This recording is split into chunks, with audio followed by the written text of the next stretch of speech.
प्रबोधनकार, थोर समाज सुधारक, कीर्तनकार, स्वच्छतेचे प्रसारक, राष्ट्रसंत गाडगे महाराजांच्या 150व्या जयंतीनिमित्त त्यांना विनम्र अभिवादन व आपणा सर्वांना हार्दिक हार्दिक शुभेच्छा. गाडगे बाबांनी आयुष्यभर अज्ञान, अंधश्रद्धा व अस्वच्छतेविरुद्ध कीर्तनातून आयुष्यभर लढा दिला. गाडगे बाबा हे केवळ एक कीर्तनकार नव्हते, तर ते कृतीशील समाज सुधारक होते. देव देवाऱ्यात नसून तो माणसात आहे, हा त्यांच्या विचारांचा केंद्रबिंदू होता. गाडगे बाबांच्या कीर्तनाची शैली ही अत्यंत अवघड, रोखठोक आणि संवाद साधणारी होती. ते केवळ प्रवचन देत नसत, तर लोकांच्या डोक्यात विचार पेरण्याचे काम करत. थोडक्यात सांगायचे तर गाडगे बाबांचा विचार हा कर्म ठेवण्याचा नसून तो विज्ञानाभिमुख आणि मानवतेचा होता. त्यांनी आयुष्यभर स्वतःसाठी काही न मागता समाजासाठी शाळा, धर्मशाळा आणि रुग्णालये बांधली. अशा या गाडगे बाबांची शिकवण आजही आपल्याला मार्गदर्शक ठरते. आम्ही जिल्हा परिषद प्राथमिक शाळा लागोबानगरचे विद्यार्थी गाडगे बाबांची शिकवण, गाडगे बाबांच्या विचाराचे विविध पैलू आपणासमोर मांडत आहोत. स्वच्छतेचे आग्रह. हत्ती, झाडी, मुंगी, हरी हे त्याच्या आयुष्याचे सुंदर होते.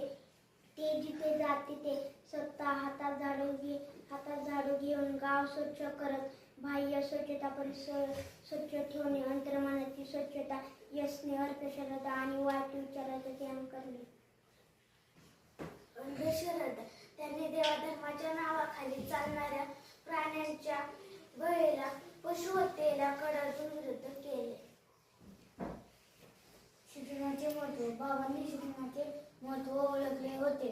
ते म्हणायचे, शिका आणि संघटित व्हा. शिक्षणाशिवाय तळमळ नाही.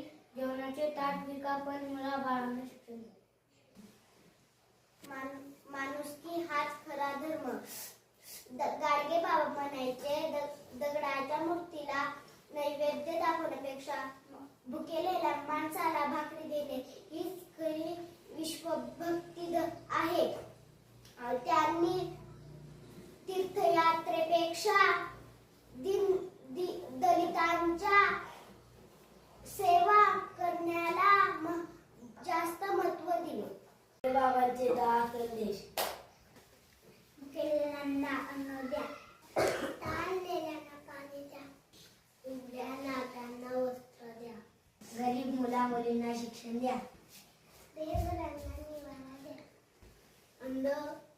अंध अपंग व त्यांना औषध उपचार द्या, बेकारांना रोजगार द्या, पशु पक्षी व मुक्या प्राण्यांना भेट द्या, गरीब तरुणींचे लग्न लावून द्या, दुःखी व कृती लोकांना हिंमत द्या.